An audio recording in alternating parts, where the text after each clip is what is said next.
magacayga waa cali cabdi cali oo ka mid ahaa marti sharaftii lagu casumay doorashada ka dhacaysa hoolka baarlamaanka Puntland.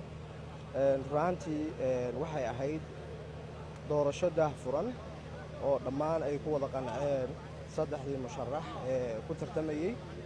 waana u hambalyeynaya gudoomiyaha la doortay ee cusub dowlad goboleedka Puntland mudane Abwaan Cabdirashiid.